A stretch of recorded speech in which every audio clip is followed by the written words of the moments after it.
The area that I'm in, I said southwest Missouri, but it also encompasses what we call the Ozarks, which is parts of southwest Missouri and northwest Arkansas. Right, very nice. Now, don't you? Isn't there a Bigfoot Sasquatch kind of beast in the Ozarks? I have no idea. I haven't seen it, and I've been rather drunk at times. So.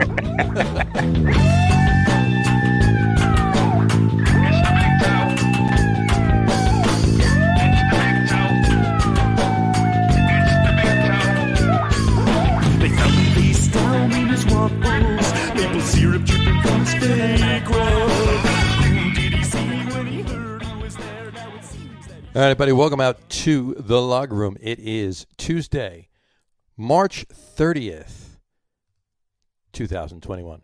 Jersey Johnny coming at you, and with me, as always, is none other than the incomparable Beer Samurai. Nothing compares to me. How the hell are you, sir? I'm happy. I have got Jersey pizza. Jersey pizza. Jersey pizza. Oh, Nothing like Jersey pizza. how I've missed you. Oh, I've got on my microphone now. I do want to wish everybody a happy National Pencil Day. Happy National Pencil Day. Well, we were going to start it with like 2 pencils up my nose, but I couldn't eat the pizza that way or in my ears. But I'm wearing headphones, so It just got totally screwed up. so maybe I'll just do a Neil Peart There you go. impersonation or something. I don't know. All the things that you do with pencils. I don't have one of those noise canceling ceiling tiles to toss them up into. Right. Yes. So you're screwed, basically, of all the things you could do with pencils, possibly do with pencils today. You I can't could do write anything. with it. And you know what? Is that what they're for? Well, here's the thing about National Pencil Day. I don't Like the understand 90th thing that why. they're for.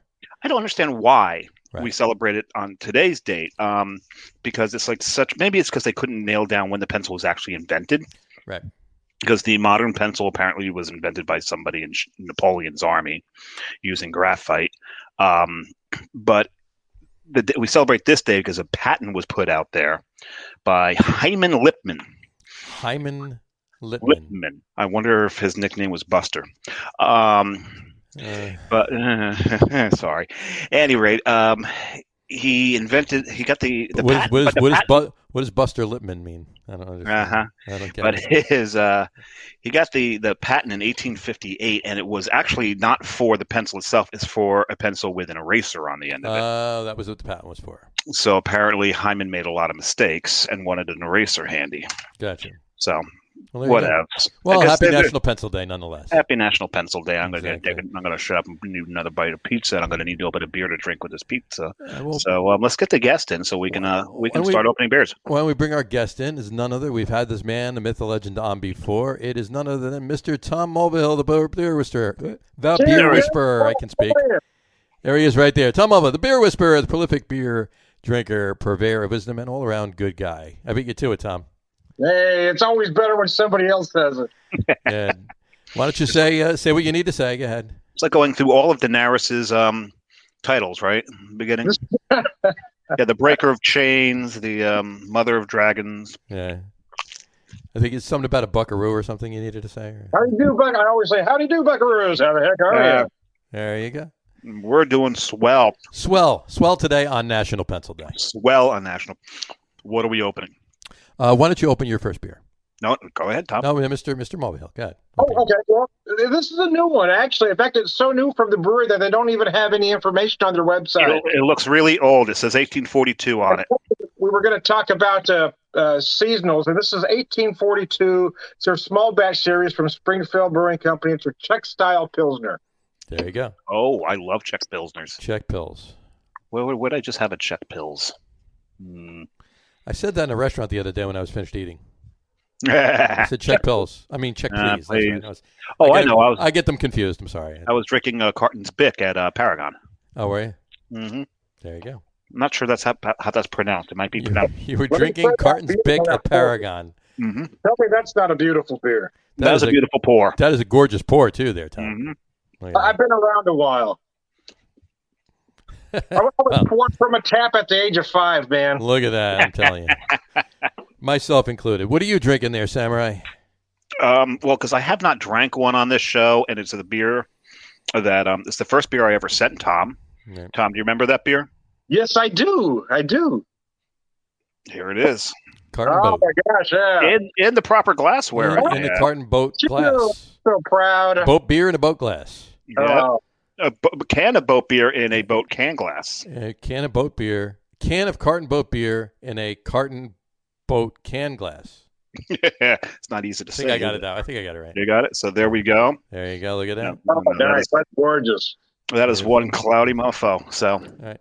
I will be drinking. I will be taking part in none other than shocker. I'm drinking a source. oh, you're drinking a source. Imagine that. Oh, nice. It's the just released about a week and a half ago. Little less than a week and a half ago. They're spring saison. I've drank them so far all on the show. Their fall saison last year. We did their winter saison. You drank their winter saison too, Samurai, on the show, and I think Greg did too on the source show. Yeah, I think all three of us did on that show. Yep. And then and I'm drinking their spring saison. While I was drinking Carton's Bic, Carrie's drinking that at Paragon. There you go. That's currently on tap at Paragon. Actually, I wasn't drinking Carton's Bic. It tapped out before I got to it. What a shame. I had to drink I had to drink a Lawson's. You had to drink. How awful! Yeah. That is just horrible. Why? How would you? How did you survive? I don't understand. I muddled through. There you go. Right there. Cheers, guys. Cheers, gentlemen. There you go. So we got a ton to talk about today, don't we? Yes, we do. Yes, we do. Oh my God, that's so good. Yeah, it's a nice beer. Yes. Yeah. Cheers, Mr. Taylor and Mr. Watts. This is tasty. Silence. Nothing. We're all enjoying our beers right now, and I'm contemplating my next. We can't all enjoy them at the same time. You have to. One of us has to talk while the other two enjoy. We're going to need to put out a timetable. I know. We got to keep everything straight. Well, I can ramble on. If you need me to fill time, I'll just start talking about anything. Or we could just play ramble on while we drink. There we go. Oh, we can do that too. Get that out there. So the last time, Tom, you were on the show. Yes. We played up the fact that you're not just the beer whisperer, you're also the whiskey whisperer. Yeah. This that up a bit. Yeah, this resulted in a couple of issues. Me falling asleep in my chair towards the end of the show. Yes, you did. You did. You were on the passed out side of things for the last, I think, 10 minutes of the show. It was just me and Tom. I'm surprised I didn't fall off the chair. You did add the occasional snore. Nice. So it was enjoyed. It was enjoyed. And me receiving a text the next morning, I'm not going to lie, morning hurts, I think is what it read. Yep. And that was from the whiskey whisperer. Yeah, it wasn't the beer whisperer anymore at that point. It was the whiskey whisperer. So Tom and I colluded before the show that we're going to only do beer on the show this time. So put it down. Put it down. Put it down. Oh, Asbury Park Distillery. I'm like a drunken Boy Scout. I'm always prepared. I'm right with you, Tom.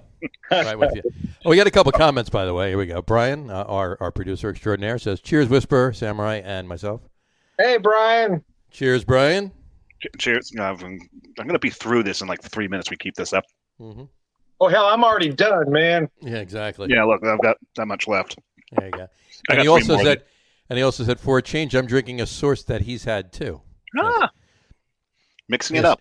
And Brian, who were you sitting next to when you drank that source? Just curious. I think he was sitting next to Johnny. I think he was sitting next to me. He was. You're in a Tijuana hooker. I'll tell you that right now. I went down fast into the Tijuana hooker. Yes, it did. Yeah. Look at that. So what are you drinking next? No, I'm kidding. Anyway, so we got a lot to talk about, as you alluded to before there, Mr. Samurai. We could start it off with some lighter side stuff, or you want to get right into the heavy hitters? Well, when we reached out to Tom to do the show, did give him a couple of did ask him, hey, what do you want to talk about? What topics? Because he asked me, well, what are the topics? I'm like, sure. John and I don't have a script. we don't know. We write the script at 2:30 in the afternoon, about 4 hours before the show. So. Unless I have a work meeting. Then it's 4:30 in the afternoon. Yeah, it's 4:30. Yeah. So, because I actually have a daytime job that actually makes me work. So, Tom came back. You came back with actually a very fascinating subject, because we did talk a little bit about the way the pandemic had impacted the breweries. Sure. And now breweries are starting to reopen, and you wanted to talk about the safety of them reopening. Is that another of the 1842s, or is it a separate beer? Different beer? I brought out two because I knew that first one was going to go down easy. You're a smart man. I should have unpacked two both beers. There you go. Oh, these things have so much carbonation. I'm going to be belching through the whole show. Well, it's not like you haven't done that before. Not through the whole show. Snoring. Snoring, belching, it's all good. In any event, yes. And Brian is right. Yes, it was possibly me. Yes. Possibly. So in any event, yes, safety of breweries opening back up. Continue. Well, Tom, your topic.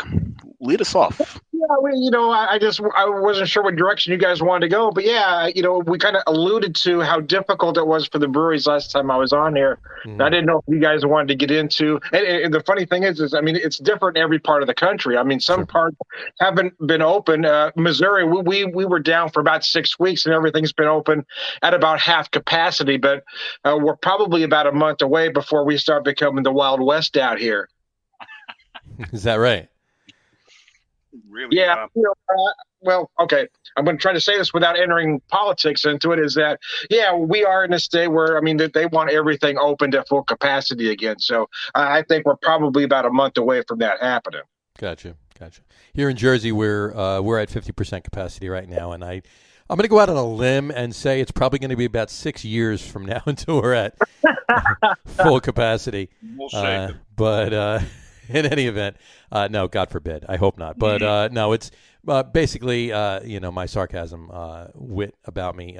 It's going to be a while before we're at full capacity. But we just went to 50% not 2 weeks ago. So, so that it was 35% before that. So we're like a week. We're about a week and a half into 50% capacity. So it'll be a while before we see anything resembling full capacity. But as far as, why don't you talk about it from a Missouri standpoint? And what is anybody? What's the talk out there? What are they saying? Are they ramping up to be able to open at full capacity? Yeah, actually, yeah. So we never had a statewide mandate, but some of those cities did institute a mass mandate, Springfield being one of them. However, I will say about all the breweries that I have in town, and we've got 10 in Springfield right now, all of them went above and beyond what the city ordinance was. They all took it farther, which I thought was awesome. We alluded to this last time that a lot of them just built these crazy beer gardens outside so people could social distance. They redesigned their inside, took tables out so it's not possible. You have to social distance. It's not possible to do otherwise. So, we've got places ready, but the folks that I talked to in the breweries, they're saying they're still going to keep up some measures even when the city lifts their ordinances. They're trying to keep their people safe, which is, I think, is smart, and they're trying to keep the public safe. Right. So I think the smart businesses are going to do that regardless of what the state or city ordinances or laws are. Gotcha. That and that only makes sense, I guess. Especially when there's still an element of unknown at this particular point. We're a lot more on a scale. Obviously, we're a lot more knowledgeable than we were a year ago at this point. We were just a year ago. We're like, okay, everybody, get under the couch and stay there forever. Basically. In fact, it was a year ago tonight, Dave. We had the first of many virtual bottle shares. A year ago tonight. Well, it started at 7:00. A year ago tonight. It started at 7:00, and I've been told it went to about 2. I really don't remember. I really don't remember. I don't remember much past 11, but is that the one where working with professionals? I'll tell you that. I tell you. Well, was that the one where at the end everyone had logged off and it was just you, Brian, Gene, and I? I believe so. Yeah, that's why. I think it actually ended around midnight, but the four of us took it till 2. There was another one that went, and you were the last one to go before the last group was there, and it was just me, Joe, and Dave. Campanelle? Campanelle, yeah. So that was interesting. But in any event, bottom line is, like I was saying, Back then, who the hell knew anything? And then, we know so much more now, but we still don't know anywhere near enough.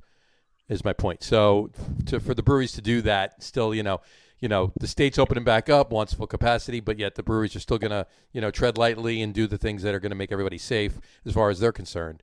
That's I think a smart way to go about it. So. Well, yeah, the businesses need to make money. I understand that. So do the businesses. But I mean, there's two sides to that. I mean, you can't sell beer to dead people, and dead people can't sell beer. I mean, if people get sick and buy the farm, I mean, you people have to stay alive to keep the products going, and so you have to sell the product, but you have to do it wisely too. Right. Yeah, absolutely. And you know what? I mean, we've talked about it before. I think we mentioned it with you, and we definitely talked about it on the show before.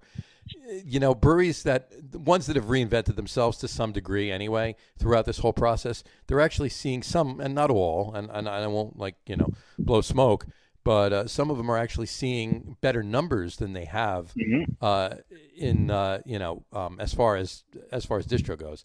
They're seeing better numbers than they were beforehand. They're getting a lot more packaged goods out to the stores. They're doing home delivery. They're doing obviously grab and go, pick up, stop at the brewery, whatever. So their tap rooms may be closed, but they're moving as much, if not more, product than they had been before. So, Johnny, along those lines, I mean, Springfield Brewing didn't have a canning line at that time. I think it was about August when they instituted that canning line.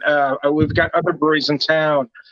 4x4, Lost Signal, all decided they were going to invest and put canning lines in so they could get product to the store since people weren't coming in. So, yeah, a lot of them were smart about it, did sort of reinvent themselves. And in a way, it actually got product to more people than it would have before by just getting it to the stores. Right. Well, last week our guest mentioned that she had her first canning line after having been open. How long? She was open for this year. Will be 7. This year will be 7 years, 6 years. I think it was 7. 7, maybe 7 years. I think it was 7. It's 6 now. The end of this year, it's November. So the end of this year. Yeah. So she's about approaching 6.5. And in Rhode Island, we had I live 4 blocks from Smug Brewing, and they just a couple weeks ago reopened their tap room by reservation only. Oh. However, yeah, sure. The whole time, pretty much the whole time you were up there, you were only going up there and picking stuff up to go. You weren't enjoying any beer there. Yeah, no, I was actually going into the tap room before I prior, moved. yeah, but yeah, prior, yeah. And then after that, I was just walking over or coming back from a bike ride, stopping and picking up my order, and they were, the owner brewer was there nearly every day brewing, trying to keep up with the demand. Right. So I think they're one of the breweries that actually did, to your point, John, did pretty well. Right. As far as the amount of product that they had to put out and their sales went through. Sure. And that's where I was going with that. They're the ones that actually, jumped on that particular quote unquote bandwagon and did things that particular way have been, I don't want to say flourishing, because nobody has been flourishing in this, but they've been, compared to where they could have been, they're flourishing. You know what I mean? In that kind of connotation there. But they're, and I think more often than not, you're going to see that, or if you look at what has transpired over the last year. But to your point, Tom. You gotta, people have to be alive in order to buy the beer, and people have to be healthy too. Nobody's going to be sitting home sick, and they're going to be, not drinking at that point. So, you keep everything in a safe manner, and I just think it's smart. That's all. If you can't taste or smell, you're not going to be buying good beer. You're going to be drinking like Budweiser or something. Sure, no. I still wouldn't. I don't care if I. No. I wouldn't spend the money. Why bother? No, because if I can't drink it or smell it, it'll still give me a headache. You might as well drink in Colt 45.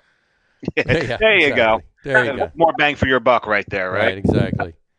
Well, you look at look at some of the New Jersey breweries, even the ones that are doing things right, and they've changed a lot of their model.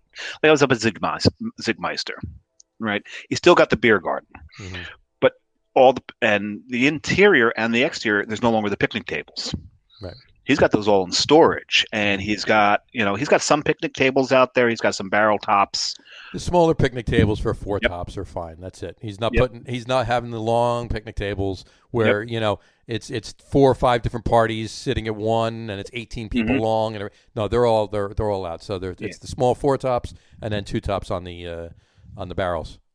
And inside, they've got 2 barrels with a board, and I said to Matt, you could play shuffleboard on these things because they're still kind of long, so we can still bring in some larger parties, but still be underneath the minimum. Sure.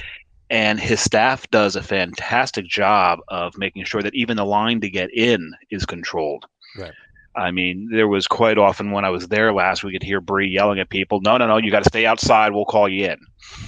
They do a fantastic job of keeping people distanced. And almost any place you go to, I finally made the trip down to Old Heights. Yes, you did. And their beer garden and their interior, I think the tables are even well beyond the mandate. You sit outside or just upstairs? Actually sat inside downstairs. Inside downstairs, they opened up downstairs. Oh, that's right. Alex did say they were opening up downstairs. Yeah, so we were downstairs. It was a little, the rain was on and off, so we didn't want to sit outside. No, of course. But it's a good space, and there's a lot of good spaces, and people have been very smart with their utilization of the space that they do have to use. I mean, Old Heights, let's face it, like you just said, opened up during the pandemic. They were supposed to open up earlier in the year. It got pushed off. They wound up opening up June or July last year. So smack dab in the middle of everything, they opened up. And you know what? I mean, they're doing it right. They opened up. They built a little makeshift area outside, which I think sets up really nicely. I don't think that should be makeshift anymore. No, it's not. No, it's a great area. It's a great area now. Yeah, I mean, it's makeshift what they started doing with it, but it works well. It works well. Anyway. Well, even the places that didn't have that also have been around for a while. I take Twin Elephant. They took the side of the building, forged out some sort of beer garden from that, and you don't even go in the same entrance anymore. No. Right? They completely changed the entrance into the brewery. It's into the tap room itself. Right.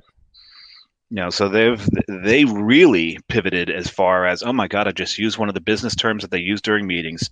Shoot me now. I need to leave these things aside once I turn the work computer off. Anyway, they pivoted, changed direction. I don't even know how to speak like a human being anymore. Pivoted and changed direction is the same thing. So we'll do a lean in here, and then we'll. Did they pivot or did they change direction? Which was it? They changed the way. They changed the entrance. But you see a lot of businesses that had to change the way they operated their tap rooms, and some of them were ingenious with it. Yep. And some you can see that was kind of makeshift, but they still managed to stay within the mandates. Sure. Yeah, absolutely. Yeah. Matt Potensky just said Ashton Brewing just celebrated their 1-year anniversary. They opened 1 week after quarantine started. They open-ended.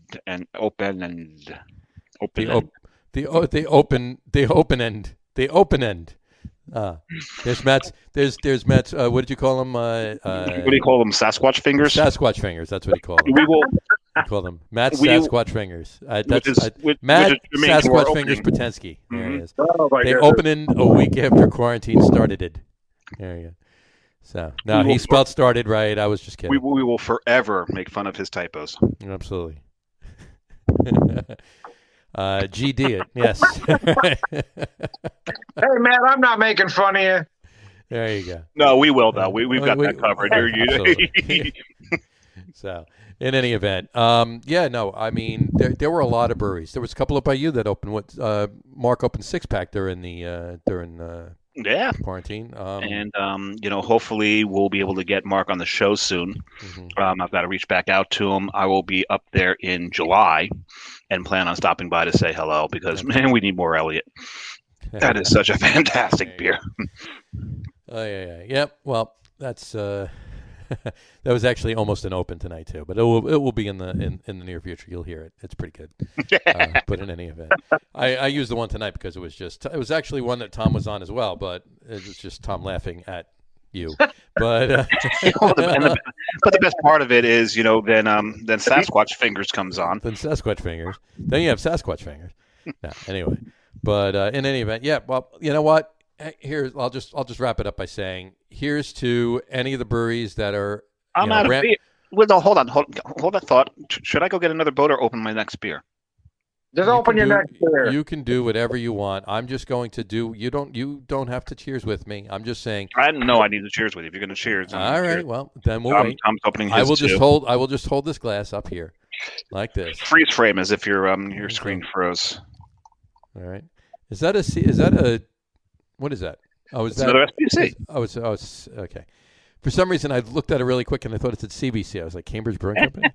No, another from Springfield Brewing Company. So that's why I didn't use a Springfield Brewing glass with that one. I got it with this one. You see? It's Sasquatch Brewing Company. Sasquatch Brewing Company. Way to tie that in. Sasquatch Brewing Company, located in Monmouth County, New Jersey. There we go. We got a name in case Matt ever wants to open his own. So there you go. I needed to do this glassware here to match my shirt. There you go. And here's to all of the breweries out there that are ramping up their interior capacities and trying to do everything safely. Hey, you know what? Just be safe, be aware of everything, and good luck. And just keep it going and keep making the liquid. Keep making the liquid. There you go. Absolutely. So what are you drinking there, Tom?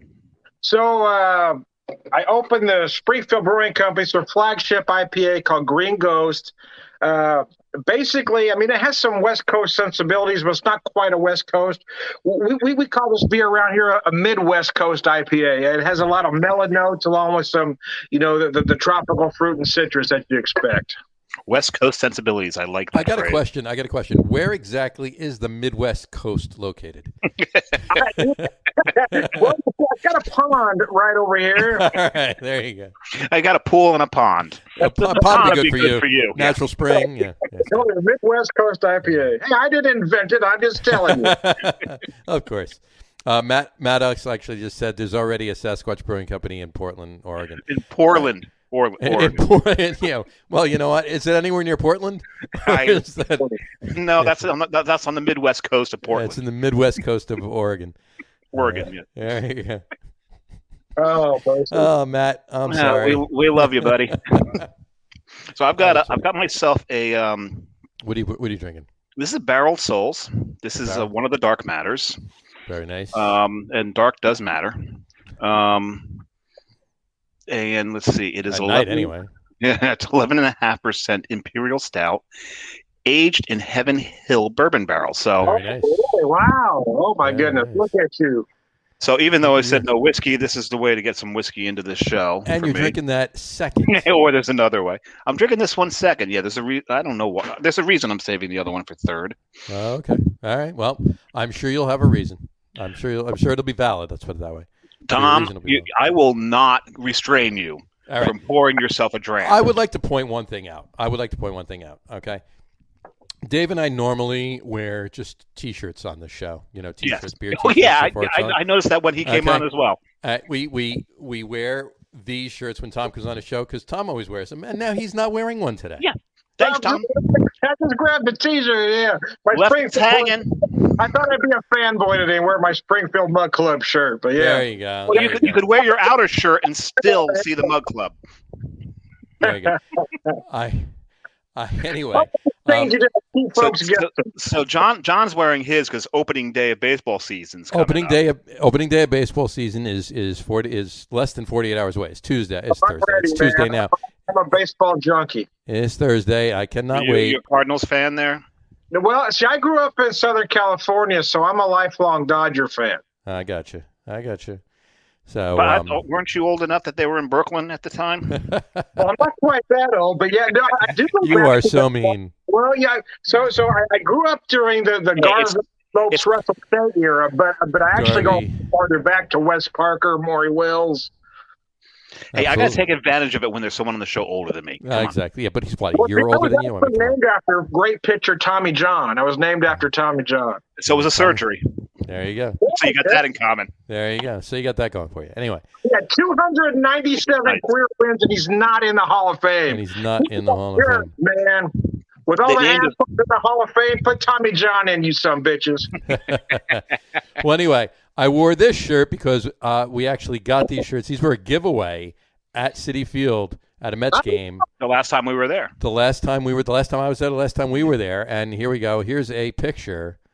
I took this. There's me in that shirt. Awesome. Not the same hat. I should have actually got that hat out and worn that hat so you would have. Yeah. But this shirt, the day I got it, drinking, of course, a premiere by Interborough, Jesse Ferguson. We had him on the show. But right after I took it, somebody stepped behind me.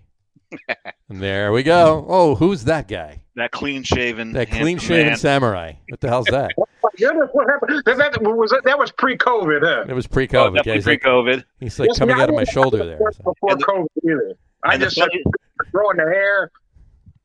Well, the funny thing is that beer, John and everybody else they were in the gift shop. I had gotten tired of the gift shop. I was standing outside and I watched someone go by with a can of local craft beer. And I lost him in the crowd, hunted him down, grabbed him and went, "Where did you get this beer?" Because most of the beer garden is mostly crafty InBev offerings. Yeah. There's some good stuff there, but it's still InBev. Hoegaarden is probably the best offering at the. They got Leffe. There's Leffe there too. Yeah, I mean it's all from the same InBev. And if you know where to look, brands. there's Brooklyn. If you know where Brooklyn, to look, there's actually Brooklyn stands. There's Brooklyn kiosks. There are. Yeah. But when I saw this guy with a can of Interborough, I shook him down, threatened him with the family from Sicily, and figured, and actually he was very kind and he laughed and told me where he got it. So went back, found them as they came out, and said, "You guys need to follow me."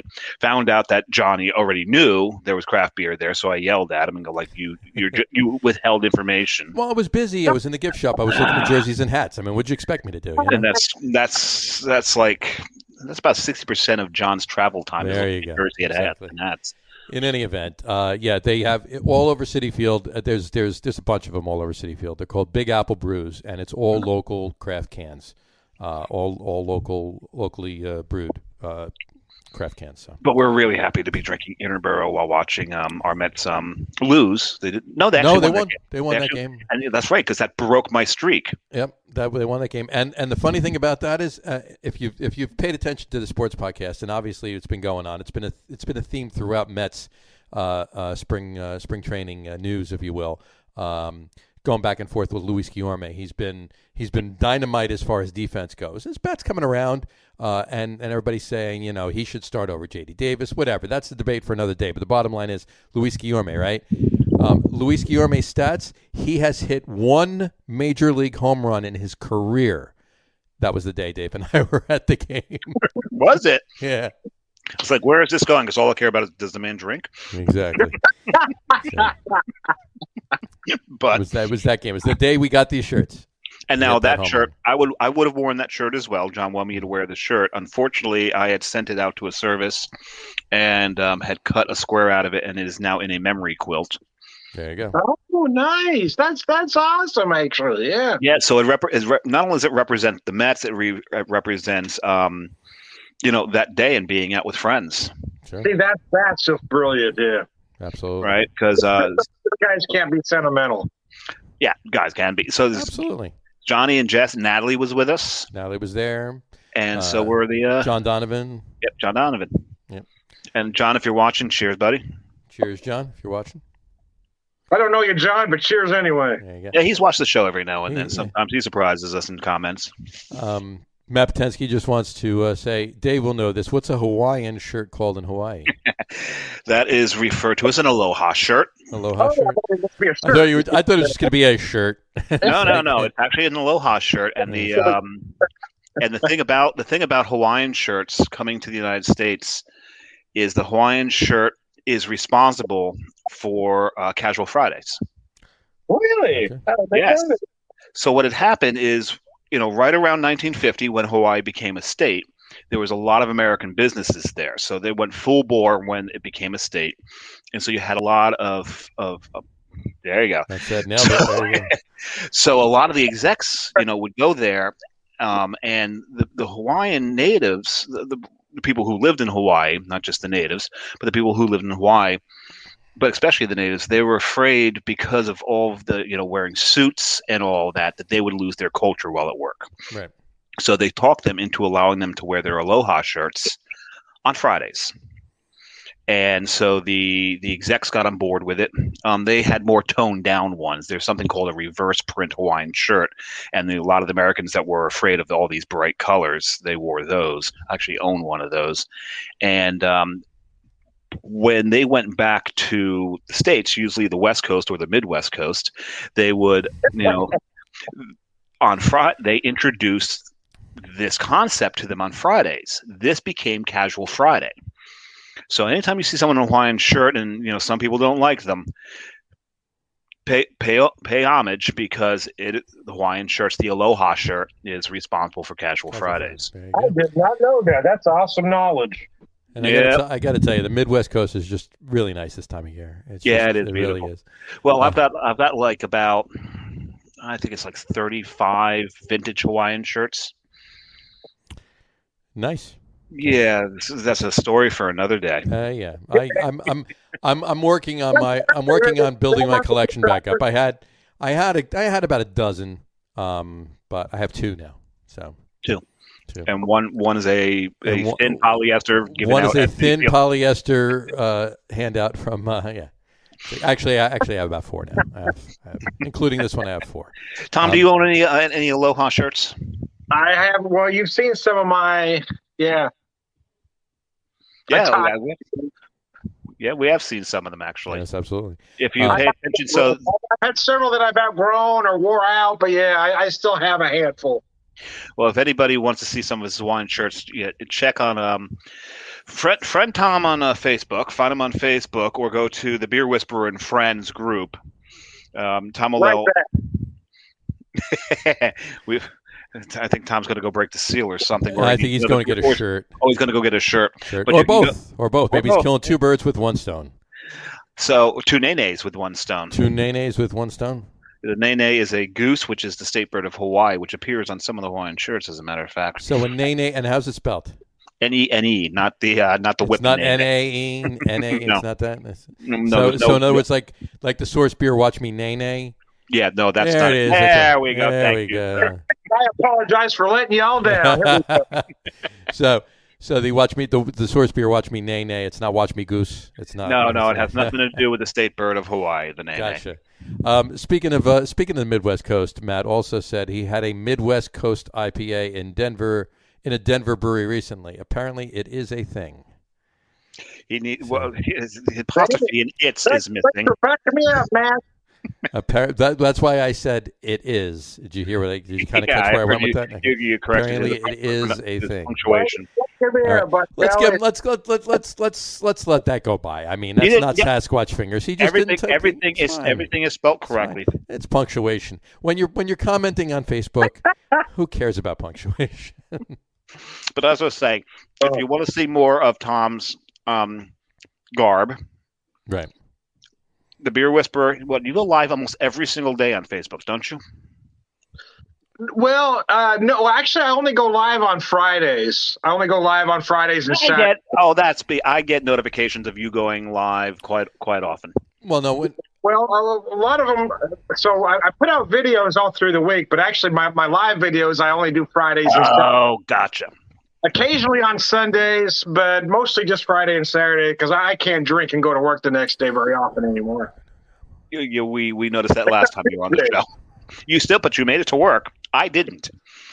And the last time you were on the show, you broke a streak of mine. I had gone so many years of never having to call out of work due to a hangover. And I actually called out the next day. Some of it was due to the hangover. Some of it was, at the time, really not caring much. Thanks for that, or something. Is there? Do I win something for that achievement? I think we can come up with something. How about an attaboy or attabuckaroo? There you go. Attabuckaroo. There you go. I get a plaque or something? Matt also wants to say the nene isn't nearly as cool as the hama nuka nuka apua. Did I say it right? Huma huma nuka nuka apua. That is either the little teeny tiny fish, which I'm sure Matt has taken tons of pictures Huma of, huma nuka nuka apua. There you go. That's what I'm or saying. it is from it might be a quote from a movie, as a matter of fact. And is Matt that Nene or Neen? I don't know. It's Nene. He said close enough. Huma huma nuka nuka apua. If I say it fast, it'll go by and it'll be fine. It's I know where that's from. Ladies and gentlemen, welcome to the Locker Room Hawaii Lessons 101. We're gonna put on coconut bras and do hulas soon. It is a reef triggerfish, not that small. Oh, it's the bigger one. What is the little teeny tiny fish? I'm sure Matt knows that. And I guarantee you, It's the Matt's state fish of Hawaii. is the state fish of Hawaii, and I'm sure Matt's got pictures of all those fish because the one thing we've mentioned on the show before, Matt is a fantastic underwater photographer. He's Yes, he a is. fantastic. He actually takes decent pictures above water too. I was going to mention that. Actually, Matt, he just posted up a picture of two hyenas on the prowl, which is just an absolute fantastic. Yeah, he was at a club last night, and he was. It was an amazing shot, I swear. Oh man, he's got a whole bunch of no, I just lost a word. Never mind. Moving on. Portfolio. But I digress. That's what There it is. I've been waiting for it. We have gone 41 minutes and 10 without seconds you into the saying. show. We gotta.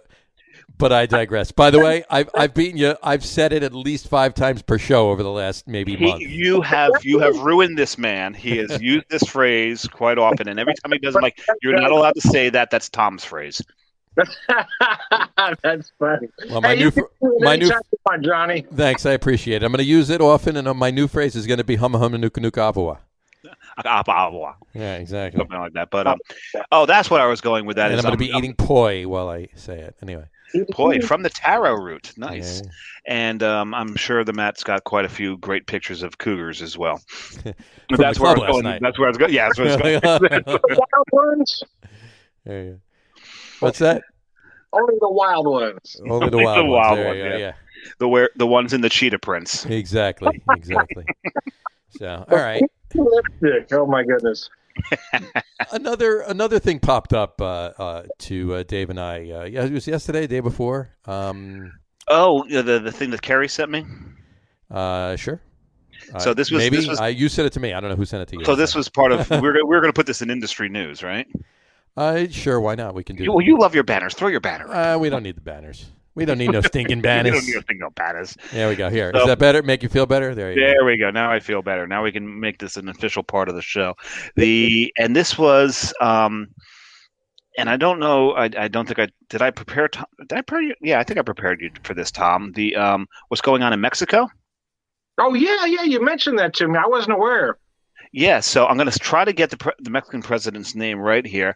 I thought you were going to say I'm going to try to get the Mexican president on the phone.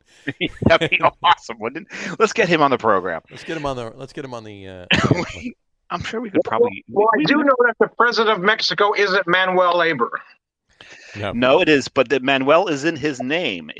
Manuel Labor. Wow, that took me half a second. I was going to say you were slow on that one. I was like already on the next thing with that. But the Mexican president is Andrés Manuel López Obrador. Obrador, life goes on. Right. Right.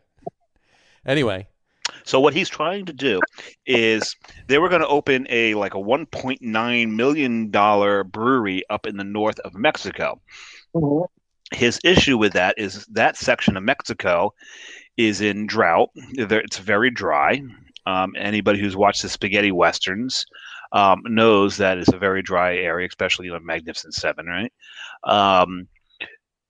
And he actually squashed the opening of this the building of this brewery, the construction of the brewery, saying there's no water there. And he's trying to shut down beer production in those areas that are low on water. He has claimed that 1 gallon of beer requires 6 gallons of water to brew.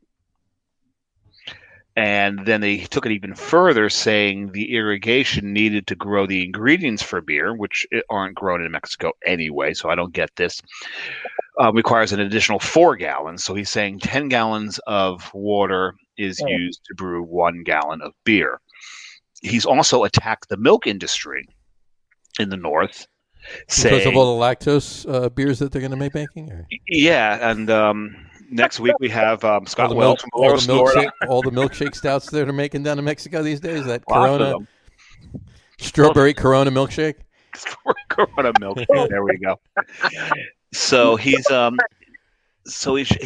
trying to shut all that down. A lot of people think it's a political move to get more industry and money into southern Mexico, which is almost flooded, and distribute the wealth, since most of the breweries are up north, and they're up north because beer, cerveza, is one of the biggest exports of Mexico.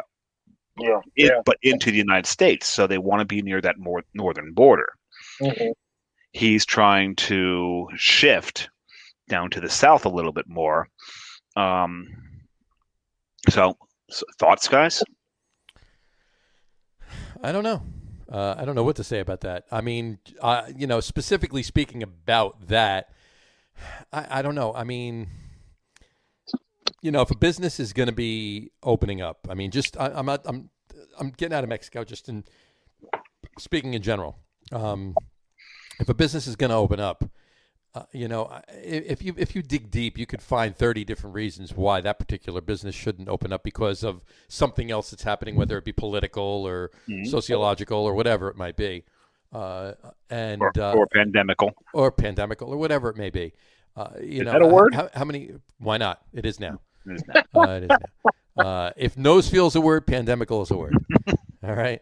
But in any event, bottom line being, is it the responsibility of the government? And I don't mean the government that's giving the zoning board or anything like that. I mean the actual president, that hierarchy of government. Is it their responsibility to say yay or nay to a business opening up? Because of if they're recycling their water, if they're recapturing their water, if they have some sort of a process that they can use in order so they're not wasting by any means.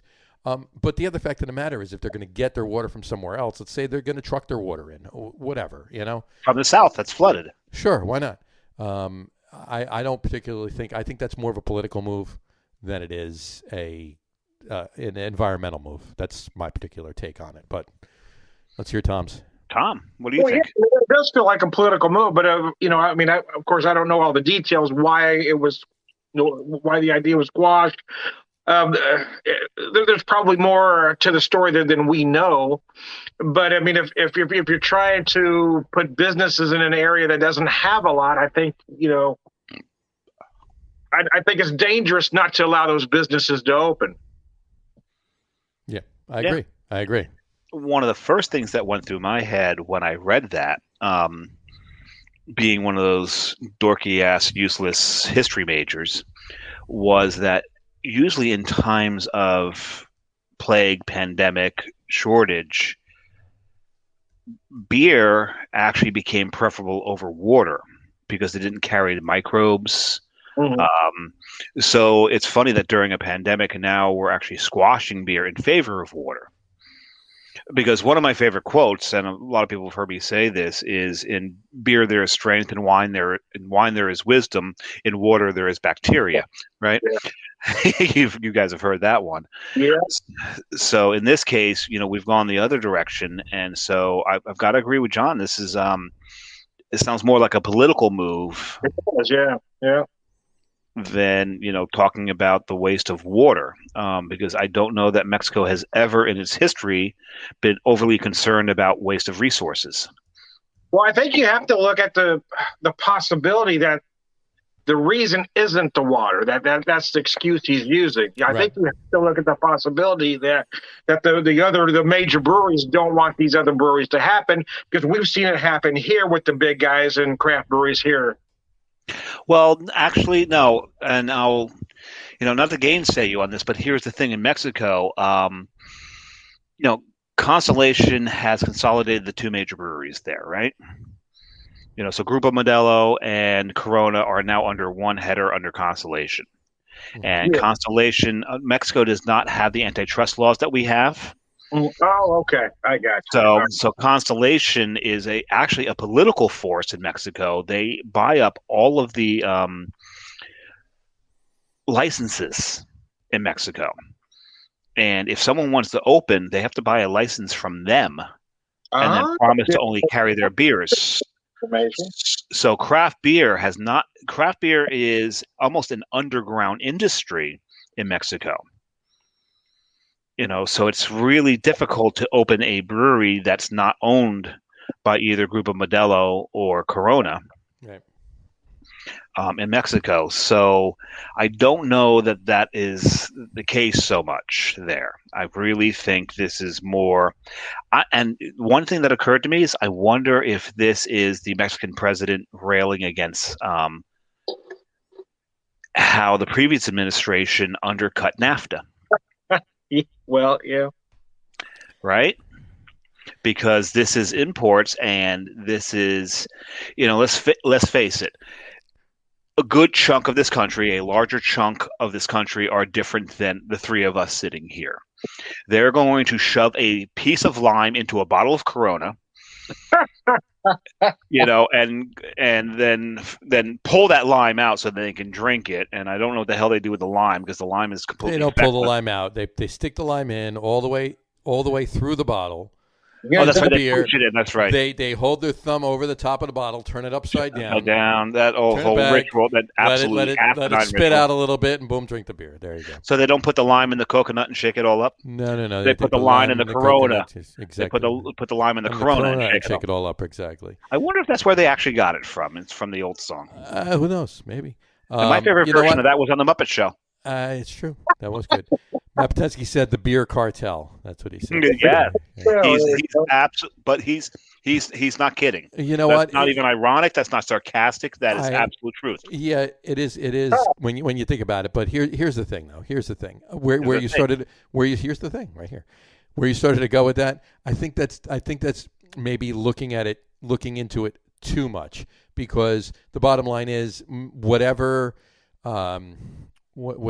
money would be made by any trade into the States or wherever else should be secondary, because this is a Mexican owned business that's opening up in Mexico. So the main people, not the only people, but the main people he's denying of making a dime are Mexicans. So right. I don't understand where that would. I think that's maybe stretching a little too much there. I think the bottom line is it's a political move. It's a political move because he's got constituents down south that want this down there. Why do they have to open the brewery up there? Why can't they open it down here? They could certainly send the beer up north from here. It'll take a little longer to get, all of that shit and on and on. Is that like building that bridge to nowhere in Alaska? I mean, pretty much. So. So we're talking pork here. Yeah, pretty much. I think so. Yeah. So, in any event, interesting. In any event, I digress. Wait, you owe Tom a beer now. There you go. Is that what it is? It's like you owe me a 6-pack. Is that what it is? No, a beer per. Yeah, you're up to a 6-pack now. I'm up to a 6-pack now. Well, I'm going to open up my second beer since you guys are. Tom's about to open his fourth, and you're about to open your third. Yeah, I'm like 2/3 through my 11. My second. I'm opening. Where the hell did you? Oh my God, that's a great beer. Where the hell did you get that? I got this from Rhode Island. Yeah, you went to Rhode Island and got that yourself. I went to Rhode Island and got this one beer myself. I just picked this one can. So.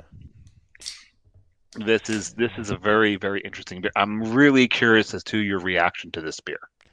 All right. Why so? I mean, because I had a reaction to it. There was something there's a thought that came to my mind, and I think it may only be me, so I want to see what you think about it. In true Rhode Island style, I had to give it a Liz. Oh, you Liz poured the hell out of it. Nice. I had to. I absolutely had to. Tom, did we explain Liz pour to you last time? No, I don't think so. So in the Rhode Island craft beer community, there is Liz is I think she's one of the admins of one of the Facebook groups, but every brewery knows her. You can't go anywhere without anybody knowing her. She has a penchant for overpouring every single beer. All right. And so in Rhode Island parlance, it's referred to as Lizport. It's actually a hashtag. That's funny. All right. So she's got her 15 minutes extended into hashtags. Very nice. And so now John has added to that, and now so you just got the nose feel of it. What nose feel did you get from it? I got a true Eric nose feel from it, as a matter of fact. And there's another term that has. Do we explain nose feel to you, Tom? Yes. Yes. Yeah.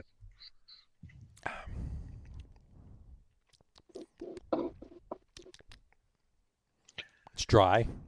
Dry. It is dry. What are you getting from the malts?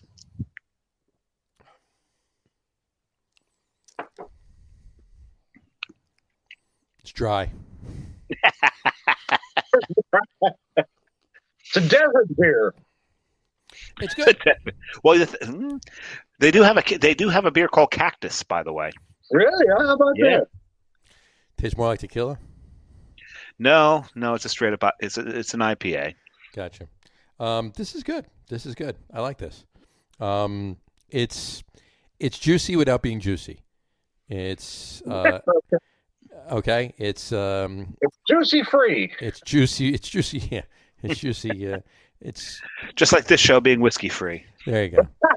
for another 20 minutes. But yeah, I mean, it's hazy, it's juicy, it's got all the elements of. I mean, it's an American Pale Ale. Billed as an American Pale Ale, so. But it's definitely New England.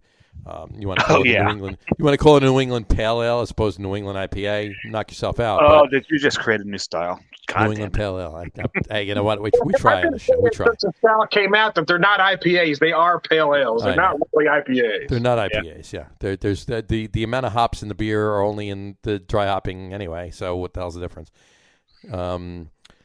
Yeah, it's just really dry. I mean, what? Tell me what? God, where are you going with it? Give me your. So the thing I got out of the malts, and maybe it's just my palate doing this, and maybe take another sip after this and see if I can't mind fuck you into agreeing with me. But the first time I tasted it, and the second time, the third time, every time I've tasted it, what I get out of the malt bill is actually Captain Crunch. Really? Captain Crunch, huh?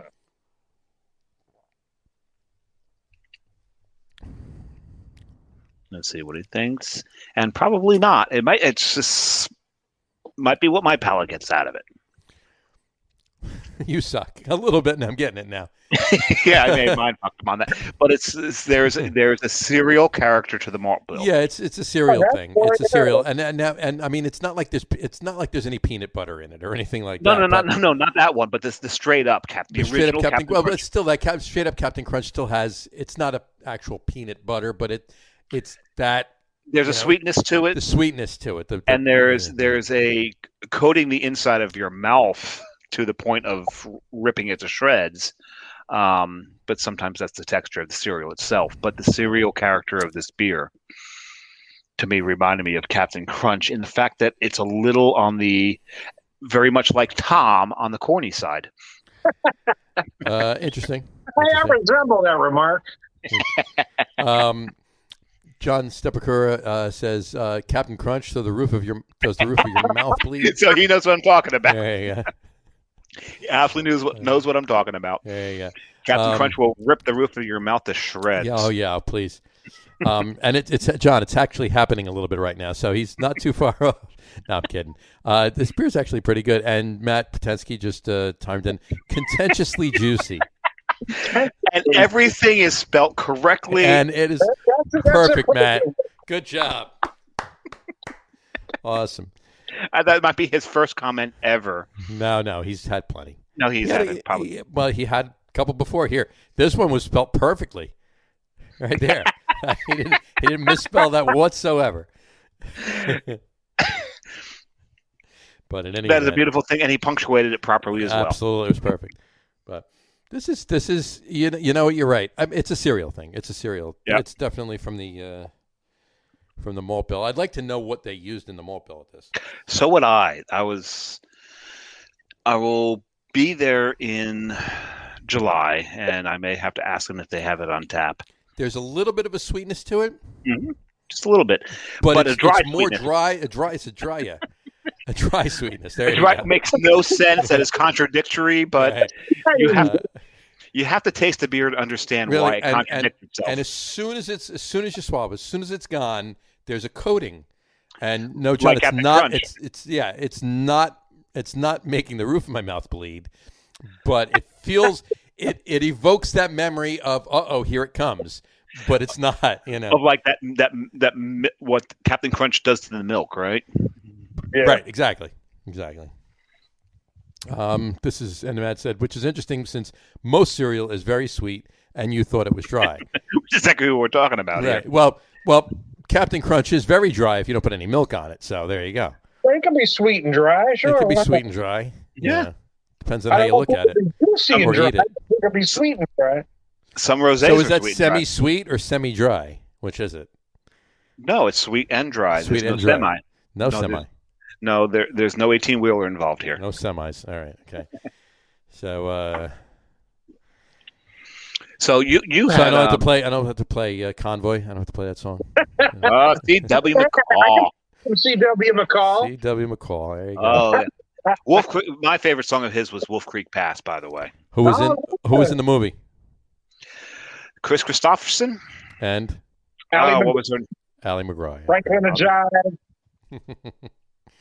Oh man, Tom on the ball right there. I Hey, should man. have known not to buy a Yeah. honky truck. There you go. Matt says, at least it's not cinnamon shrimp crunch.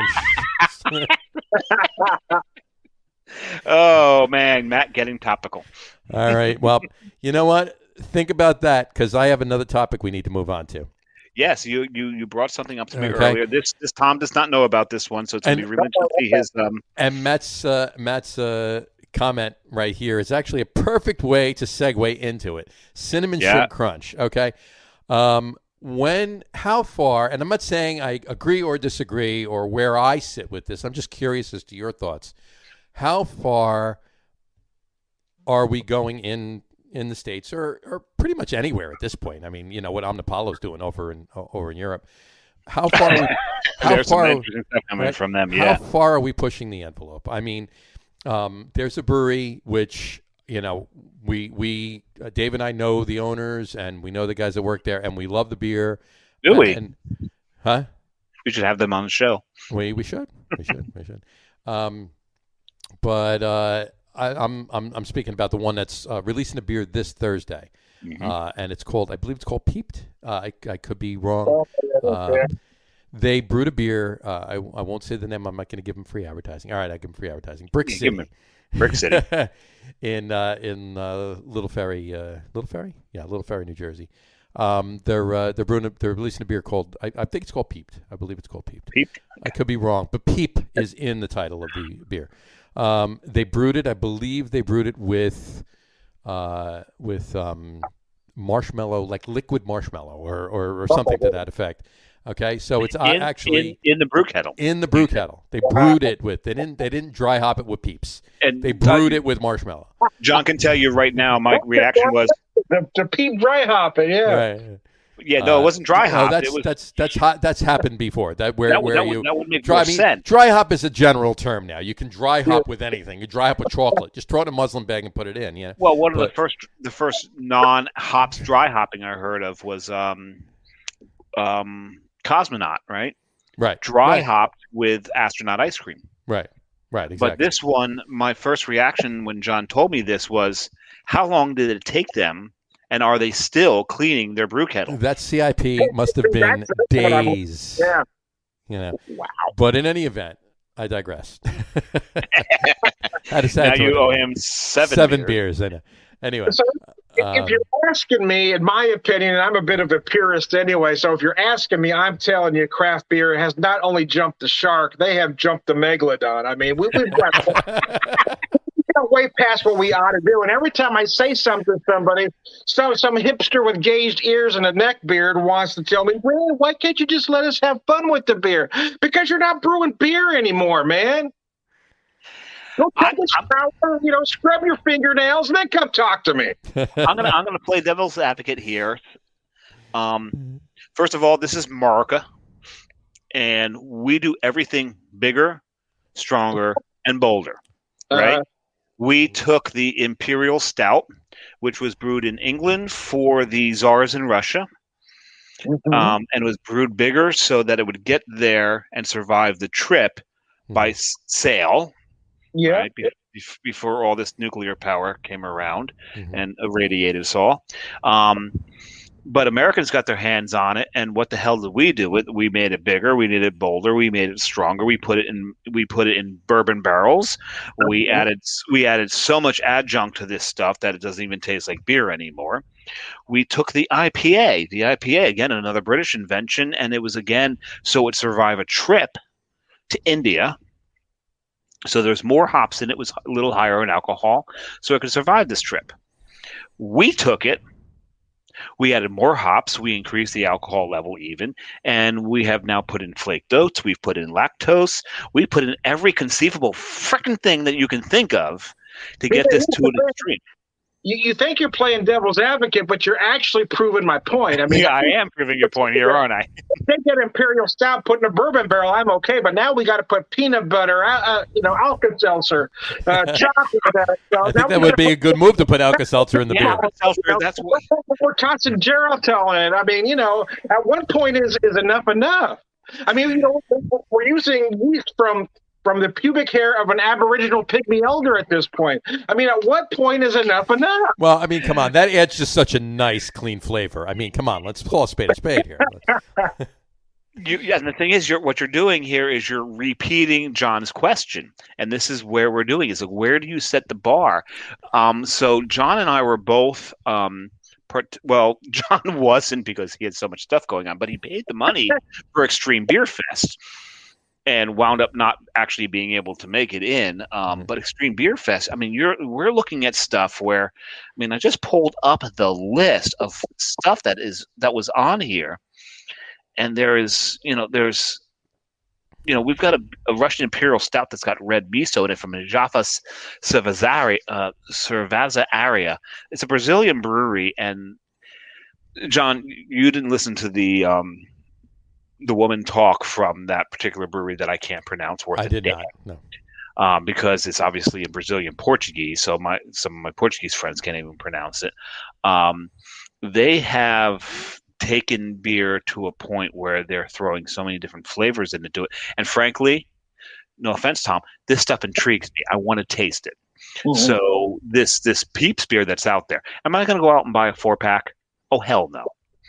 No, I don't need to be on an insulin regimen. I don't need a 4-pack of that beer. I don't even need a 16-ounce can of that beer. Or I wouldn't try some of these crazy stuff. But I guess that's the point, though, man. When is it enough? And is it still really beer at this point?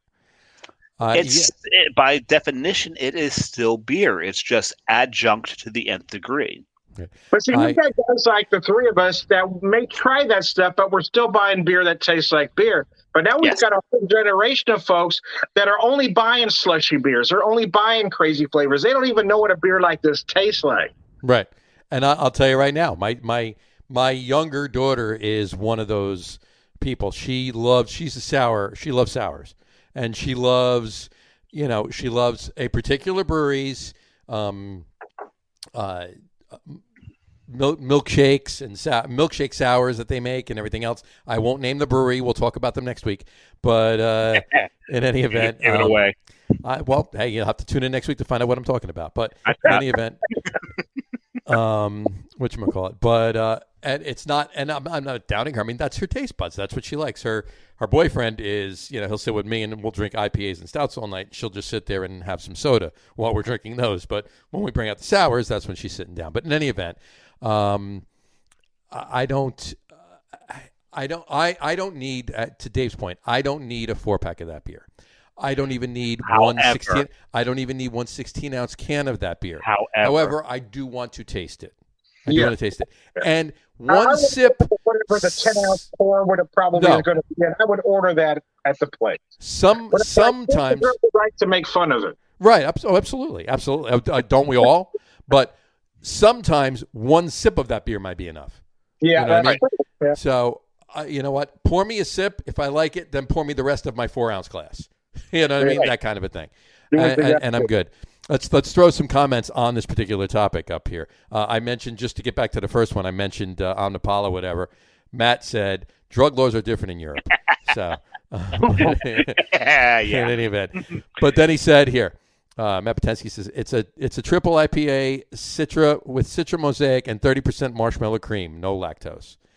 So there you go. It's a triple IPA with Citra Mosaic and 30% marshmallow cream. So it was brewed with marshmallow cream.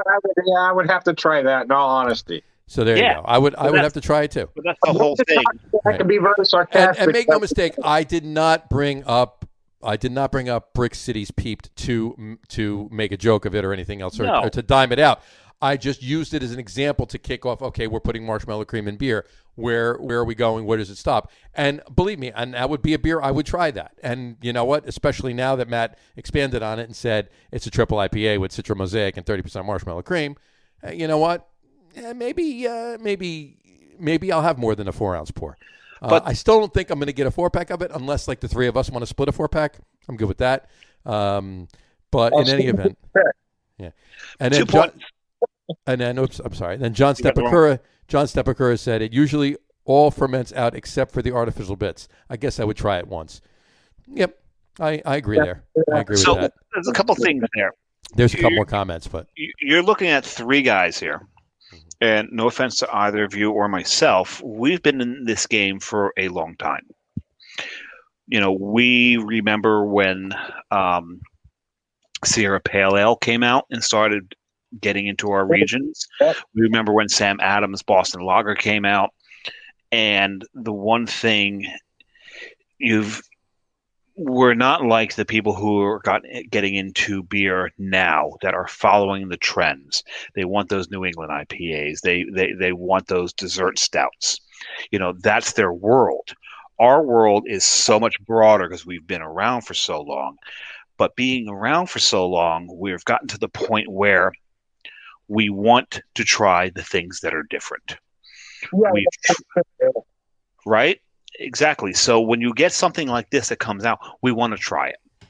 We're going to initially go, what the fuck are they thinking? Right? Yeah. Exactly. But we're going to look at it because there are so many things that have come out in our lifetimes where we're thinking, they put a stout in a bourbon barrel? What the fuck were they thinking? Right. And now that's one of my favorite styles. So it's really... man. You know, it's really akin to us saying, oh, what the kids are listening today on the radio sucks, right? Whereas our parents during our time listened to, like, it's not Elvis, it must suck, right? It's right. So, so what's going on here? And every day you've got these breweries that are not struggling, they're vying to create the next big thing. Right now, is a peat beer the next big thing? No. We know this is a one-off. We know this is a gimmick. We know that they've put that out there so that they will talk about it. Because let's face it, the first what was it? The Skittles, one of the Skittles beers, or another beer along those lines. When it was a Lucky Charms beer or something, it was the Lucky Charms beer that made national beer news. Yeah. That brewery made itself, despite the fact that Bolero Snort had already done one, right? Right.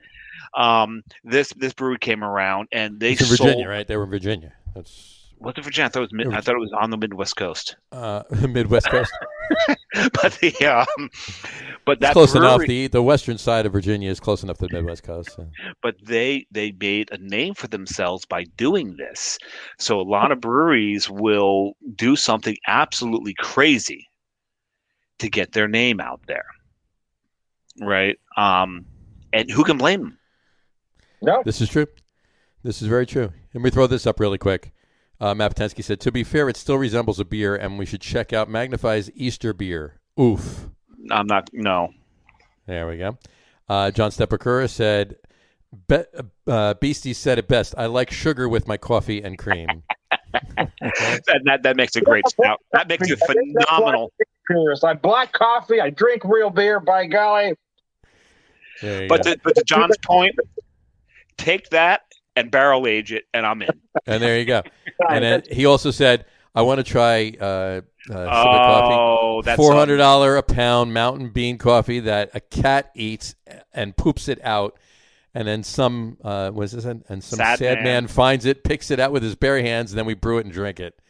Yeah, I'm not that curious. John, please try it. Please try it and let me know how it tastes. That's all. He's also talking about Beer Geek Weasel. All right. No, I know what he means. So Beer Geek Weasel is a coffee stout that is brewed with the civet beer. And that's Kopi. He's talking about Kopi Lopak. Kopi Lopak is right. That's not coffee. If you've ever seen, and this has come up in this week between Carrie and I. This is this is how they start off on a movie called Bucket List. Bucket List, yeah. Right, where Jack Nicholson's character is drinking Kopi Lopak, and Morgan Freeman's character looks it up and realizes, so basically you've got a tree cat who has eaten this and shit it out, and this is what you're drinking. Right. So, and by the way, to your point before, Dave, what was the analogy you were making just a couple minutes ago? Oh, which analogy? I make so many. I speak in analogies. The one that was, I guess, one for us or whatever. John said, "Okay, boomers." Thank you very much. I'm the very first year of Gen X, you some bitch. I will kick you. There he goes. Yeah, because we are Generation X. Yeah, we're all Gen X, John. And he says, "Just kidding." So we know he's kidding. John, I'm relatively certain you'd kick my ass. Exactly. Goddamn millennials. Matt said it's an arms race. Absolutely. Tactical nuclear penguin is arms race. Absolutely. Almost literally in the name, and it's what it is. It's the making the name for yourself. Right. Yeah. And then he said, civets are not cats; they're felliforms, but of a much older lineage. Oh. And then John said, "Stop, Matt." Keep going, man. I love the option. No. Oh, man, I am going to pull this out the next time I'm in a brew pub. A felliform, nice. So felliforms of a much older lineage. Which is still felinus cat, so it's still from the Latin from cat. Now I've got to figure out how to use felliform in a sentence. Yeah. And just as an aside, you want to figure out how to use felliform on a side? Hey, baby, nice felliform. No, that's not going to work. No. You know, the way you look in that outfit makes me think of a felliform. If she's wearing a cat suit, that'll work nicely. I am warm for your felliform. Now. Oh, see, that's brilliant. Yeah. There you go. That John's got it. All right. But I digress. Jesse, be prepared. And I digress again. You mentioned before the one brewery in Brazil or whatever. Yep. Oh, geez. Hold on one second. Before I go there, Matt said they are more closely related to the mongoose family. So I just went back to Ricky Tikki Tavi. There you go. It's pretty much. There you go. See? So you mentioned before where Samurai. I know. Yeah. You mentioned before the brewery, what EBF and everything, the one beer with the miso and everything else from the Brazilian brewery. Watching on YouTube, Fabricio said hello or hi, good evening from Brazil in Rio de Janeiro. Oh, Fabricio, thank you so much for watching. Thank you, Fabricio. And if you can get your hands on any of their beer, we will trade you Peeps beer for it. We'll trade you more than Peeps beer for it. We'll trade you. Yeah, we don't want to give you the diabetes. But thanks for watching, Fabricio. Really, seriously. And then also this one, and this could lead us into something else here. Carrie says, "Is it really a gimmick, or could it be considered seasonal?" Well, I think it's considered both. I mean, it is a gimmick. If you pop using marshmallow cream, it's a gimmick. But yeah, you could call it a seasonal. If you bring it back next year, it's a seasonal. Bingo. If they repeat it, it's a seasonal. Yeah. There you go. Which is a nice segue. Which is a beautiful segue. Although I have to throw this one up here, just one more on this topic.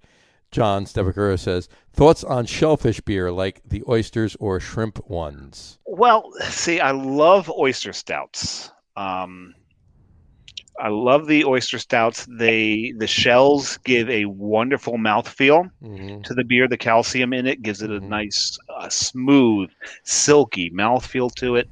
To that note, Digger is a great beer for that too. I was getting there as well because the shells because they throw the whole clams in. The shells give the calcium into the beer, and it's even a smoother. Say what? You got to drink them like this. Nah, I love them because I love the little bit of brine in there. Come on, John, you knew what I was doing. I know where you were going with that. I know where you're going with it. I'm trying to ignore that. I'm trying to ignore the indecent exposure reference there. Matt. There you go. Minerality. Minerality. Yes, thank you. Spelled correctly. Spelled correctly. And it's put up with the crap. I'm with you, buddy. But these beers, I love these beers. Now, I've not had a shrimp beer or a shrimp cereal, for that matter. I have not had a shrimp beer or a shrimp cereal.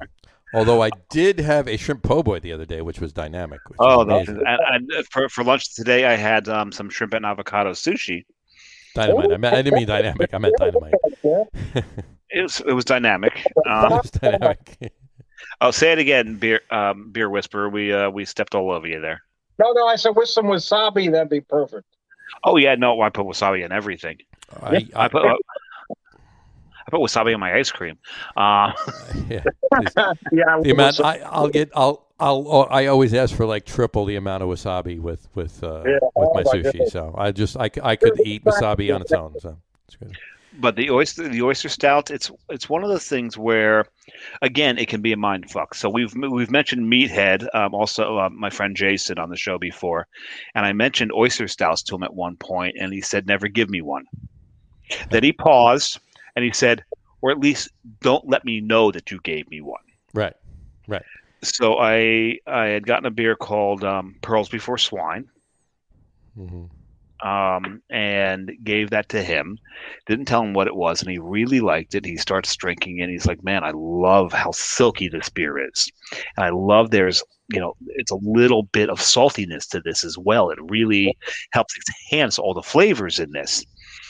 And he saw the look on my face, and he realized that I had that gotcha look on my face, and he started thinking. He went, and he realized, "Bryony, you son of a bitch, you just gave me an oyster beer." I said, "I just gave you an oyster stout." Absolutely. I showed him the can, and he actually thanked me for doing it that way because it became one of his favorite styles. Sure. So if you can get over the fact that you've got a slimy ass snot in your beer, right? Yeah, it's a you do and style. you don't. You do and you don't. But yeah, absolutely. So, let me tell you a quick story before we move on. Is that my oyster stout experience involves a mutual friend of ours, Stuart. It's got to be Stuart, yeah. So I never had one before. When he visited me back in 2012, he brought one to me, and I hate oysters, and I didn't even want to, But somebody gives you beer, you have to try it. And I got to tell you, I enjoyed the beer a lot. Sure. Yeah. Sure. One of the oyster stout beers. What is it? Flying Dog. Names wise, what is it? Pearl Necklace. Pearl Necklace. Yeah. Pearl Necklace. That's a great beer. Yeah. Completely not what the name is. No, it's it's an oyster stout. Yes, it's not anything else. But it may lead to that. It could lead to that depending on how much you drink, but that's besides the point. Well, not you necessarily drink how with. much you drink, but yeah. How much? Yeah. Anyway, and just to wrap it up, John Stepper said he could never. I didn't say it. You did.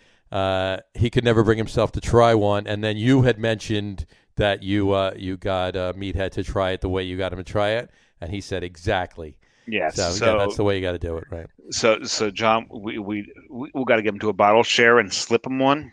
That's it. Without him knowing about it, and John, we'll let you know when the next bottle share is, and you can come, and we'll make sure that you won't even know you're not even going to know it's happening, but you'll have an oyster stout there, and maybe we'll get some Digger if Augie brews it before. So Digger is with the pale ale, correct? No, Digger's it's a Goza. Oh, that's right. It's a Goza. It's a Goza that is brewed with clams, and I think I mentioned it on. Oh, it's a beautiful beer. So not only do you get the salinity from the clams, you get the salinity from it being I don't know if he calls it a goza because the salinity from the clams, or it's a true goza with its salinity to begin with. I think they have. I think it has a salinity to begin with. Plus, he puts the clams in there. Well, It's not getting much. It's not getting a whole hell of a lot of the salinity. It's not getting a ton of the brininess from the. But oyster stouts get a brine from the oysters. Yeah, no, it's So getting you a certain imagine amount of it, would. but it's not getting enough to become a goza just from putting in the shells. Well, you also have to remember that cartons water they use they pull it from the water table, and there's a salinity to their water to begin with. So at any rate, we'll get off of that. Exactly. And Matt said, "Give him one from the Rocky Mountains." He's talking about John. Wrong oysters. Wrong oysters. Right there. She's under the Rocky Mountain. And I'm not sure the order of these comments. Was it John either said yes, sir, to us having a bottle share, or yes, sir, to Matt's Rocky Mountain oysters? And we need to go back so no one misses Tom's comment there. Balls. There we go. And Tom had commented on the tasting notes of that particular. Of the Rocky Mountain oyster beer. Gotcha.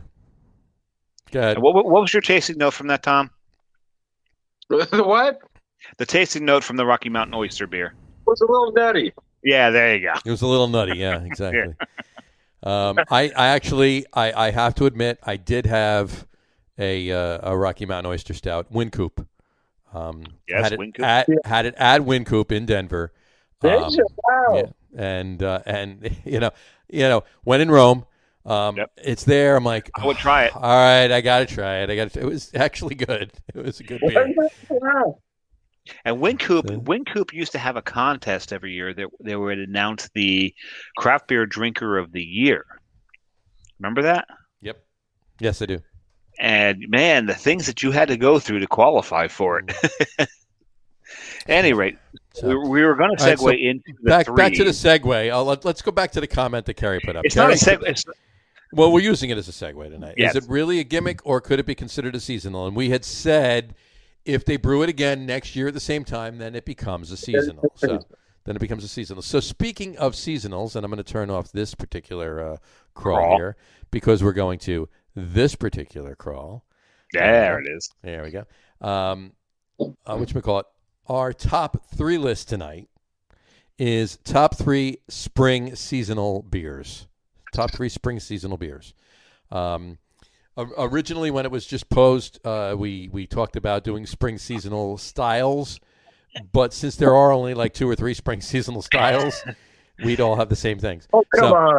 There's things that are kind of sandwiched or shoved in there.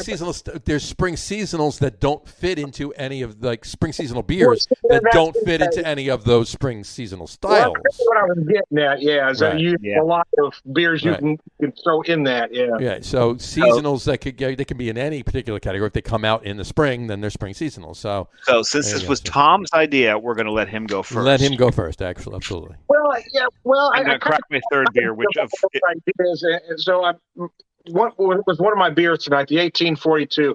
I do look forward to this, even though the Czech Pilsner isn't necessarily a spring seasonal. I do look forward to having this beer or this style, every year.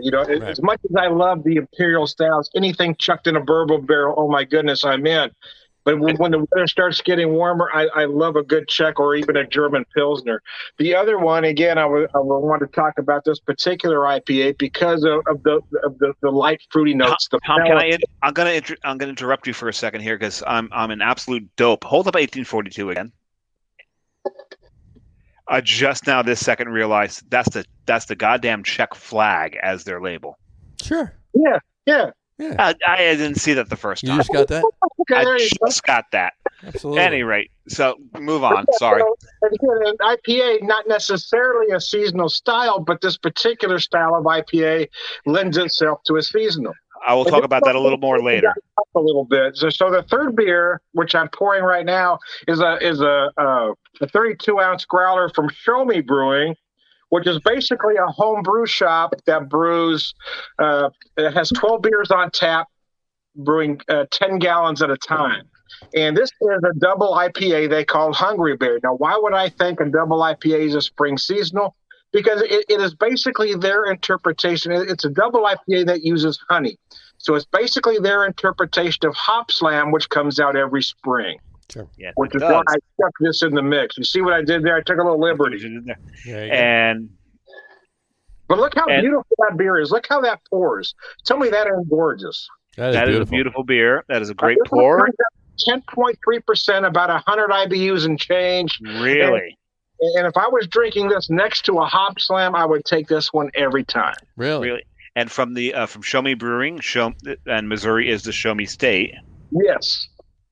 So anytime I have a friend visiting here, they always mention the breweries they know, Springfield Brewing, Mothers. And I said, no, you got to visit Show Me because you're going to, especially if you're a guy that loves Untappd, which I don't, but if you like Untappd, you go to Show Me Brewing, you're going to check in stuff for the first time, I guarantee you. I mean, almost everything in there is a one-off. You're not going to have it again. Really? Anybody coming in from out of town, that's the brewery you got to go to because nobody does it better. Nice. Beautiful. And it's a gorgeous looking beer too. And now I'm thinking of James Bond. Why? Nobody does it better. Well, I would be thinking of Carly Simon, but Spy Who Loved Me. There you go. Absolutely. We got it all. Hold on. There's a couple me of comments. Maybe somebody said boomers again. So Someone calls boomers. no, I'm kidding. Well, we were talking about A Spy Who Loved Me, and that was a movie from 1978. Yeah, so. yeah. Anyway, still the Gen X generation. Yeah, exactly. All right. So why don't you give us your summary? All right. So going back to the seasonal styles. And we were talking about Peeped when that came up. So I'm going to then play because Peeps are Easter, right? Peeps are Easter, yes. So I'm actually going to start top down. I've eaten them in the fall before, but only because I found them in the cabinet. next to your IPAs. Next to the, of course. Yeah, thanks, Gene. All right. Thanks, Gene. I'm actually going to start top down. I'm going to start with number one. The number one seasonal beer is Ora Beer by Dodoli. This is their Easter beer. They put it out every year. It is a Belgian dark. So the Belgian dark is not necessarily a spring style. Such a good beer. But it is brewed for Easter. And I love this beer. It's hard not to get it to foam out on you, like every Dodoli beer out there. But what's left after it's done foaming is it's just a wonderful liquid. I love it. So starting top down, number two is going, and this one confuses me because Framboise and Creeks, a lot of people will consider them spring styles. But these fruits actually don't really come around until late summer, right? Because Framboise being raspberry, Creek being cherries. Yeah. But people consider them spring styles. Framboise is a nice light berry flavor, so I get that. So if we're going to then pander to that, then I'm going to go with I think this was mentioned on an earlier show by our producer Brian, New Glarus, because he tried to steal a cow from them or something like that. I believe he did, yeah. Yeah, something like that, or do ungodly things to a cow. New Glarus is raspberry tart. I remember my first bottle of raspberry tart. I think I took that down in about 3 seconds because when you start drinking it, it's impossible to not continue drinking that beer. It is just such an amazing beer. The mouthfeel, the flavor, everything about that beer is so spot on. I absolutely love that beer. Mm-hmm. I need more of that beer. Mm-hmm. And then going to number three, and this is something you talked about, Tom, as far as an IPA being a spring seasonal, that of course befuddles me, but I'm not going to argue with Maine Beer Company because they've got a beer called Spring, and it's an IPA, and somewhere along the lines, IPAs with tropical hops in it became a spring style. Yep. Okay, fine. But I'm not going to go with Maine Spring on that one. I'm actually going to go with something that actually has flowers on the label and is an IPA. It's got some tropical flavors, but it's also dank as fuck, and that would be Daisy Cutter. Oh, that's a great beer. Yeah, I love that. Right? Oh, my goodness. Yeah. Daisy Cutter's a great beer. Your description of that beer is actually spot on. You're exactly right. Yeah, you got that tropical, but Dan, the weed elements of it really come through on it. So I'm going to throw Daisy Cutter out there as my number 3, and that rounds out my 3. So I'm going to pass this on to, and on my screen I got to go this way, no, that way, because it's reverse video, to Johnny. There you go. It's funny that you did that, and it's like, yeah, I got to do it. There you go. I'm not whipping or nay-naying. No, you're not. No. I don't want, and I don't want to watch you whip or nay. So no, none of that. And then we're not talking about the Hawaiian. Not at all. None of that. All right. Or the Kamanawanawaleia. What is it? Kamanawanaleia. Princess Kamanawanaleia. Is that the state fish of Hawaii, Matt? No, that's Hunamana. I forget. It was somewhere. No, it's back over here. Hold on, I could find it. No, I don't bother. It's too far back. Oh my God, we had all the comments tonight. It's all the way back. Anyway, okay, my top 3s. I'm not gonna go in reverse order. I'll go in ascending order. Number 3 is from a brewery in New Jersey, Ramstein, High Point Brewing. Rammstein. Are you talking the heavy metal band or Ramstein? I'm not. No, Du Hast. No, that's a great song, but no, Ramstein. Greg Sicardi up in Butler, New Jersey, High Point Brewing. Every spring they put out their Maibach, and their Maibach is it's a beautiful beer. Yeah. It's a beautiful beer. One of the best Maibachs. It really, really is. Greg Sicardi is like one of the top, and there's many. So I'm not singling him out or anything else. There's one of the top German style brewers in the United States. I mean, he's and definitely maybe the top in Jersey, but that's my second favorite beer of his. The winter offering. His winter wheat is ridiculously good, but it's so good. His Maibach that'll pop up again in the winter. I think we mentioned that though, but anyway, his Maibach is really good. Nice rich amber Bach. It's so it's so good. Such a good beer. My number 2 is not a take on. It was my number 2 already, but similar to Dave's number 2, New Glarus. Number 2s. We're comparing number 2s. Yes, we are. Yes, we're 15 and in the bathroom in high school. Before you flush. Really. Anyway, New Glarus. It's a hell of a log. It's a hell of a log. It's a hell of a lager. Oh God, we just got into scatology. It's only meaning to the lager room. The lager room. Anyway, that's a shitty thing to say. I mean, come on, stop it now, will you? Anyway. New Glarus Brewing in New Glarus, Wisconsin. As was mentioned, aforementioned from Mr. Samurai. My, however, favorite spring seasonal from New Glarus would be their strawberry rhubarb. Yes. Oh, okay. Such a good beer. And I am fortunate enough to actually have, within the next couple of weeks, I am actually going to drink a bottle of that on the show. Nice. Are we doing that show together somewhere? Maybe. We'll see. But yeah, their strawberry rhubarb is just it's again, like you said with the raspberry. I have not had strawberry rhubarb, so strawberry rhubarb is so good.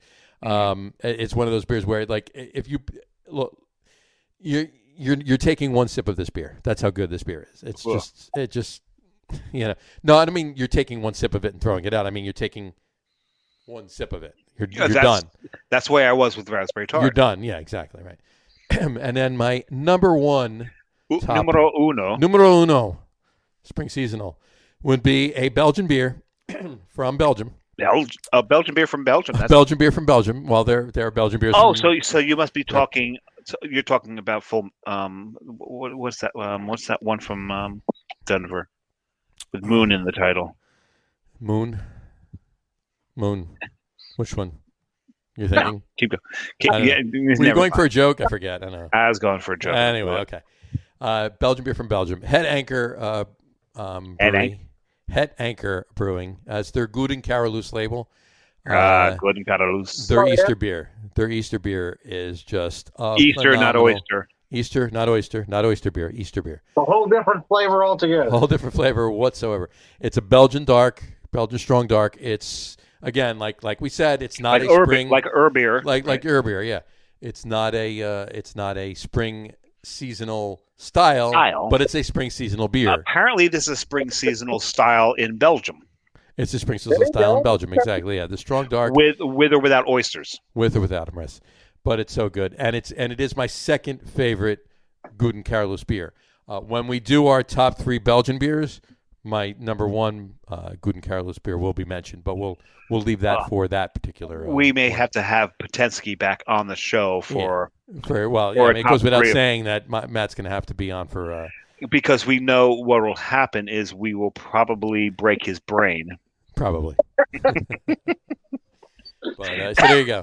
My top. How can we get Matt to narrow it down to 3? I don't know. It's going to be difficult, but we're going to have to try. It would be we would have to start the show with the top 3s. Yeah, exactly. Because he would go an hour and a half. We're going to have to just do a show on the top 3s. That would be it. That would be one show. Top 3 Belgian beers of Matt, and that was it. Yeah. Not even ours. Not even ours. Yeah, we'll sit here and drink and listen to him talk about his top 3 Belgian beers. 5 hours later, 17 beers later, I will be in bed waiting for the show to end. There you go. Whatchamacallit. So those are my top 3s. Ramstein Maibach, New Glarus Strawberry Rhubarb, and Guten Carlos Easter beer.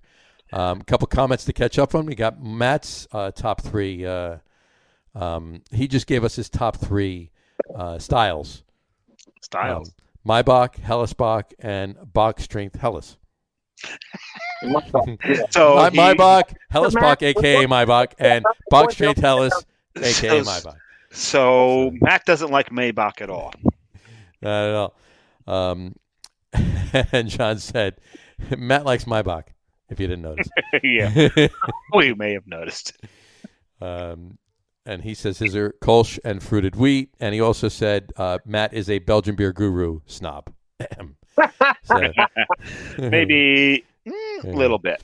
And Matt also just said Belgium has a long Trappist tradition, so they make special Easter beers for the holiday. The only problem, yes, they do. The sad part about that statement is that the monasteries, the Trappist monasteries that attract people to them and are brewing these beers, they're starting to dwindle in their and getting younger people in there. So it's very possible that some of these Trappist breweries may die out at one point because they won't have the monks anymore to brew these beers. Right. So some of the beers that originally were Trappist have been taken over by other brewers and become, what do they call them? Not monastery brews.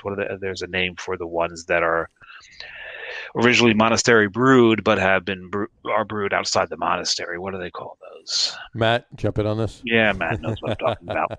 I've just lost that term, but it's highly possible that some of these Trappist beers may go by the wayside if they can't recruit younger people into the monasteries and teach them the craft.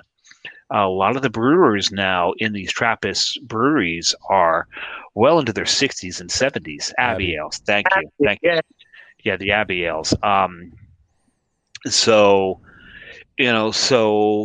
people of Belgium and Denmark and anywhere there's Trappist brewery, Massachusetts, Czechoslovakia, please raise your sons to not like sex so they can join the monastery and make these beers for us. This is not a selfish plea whatsoever.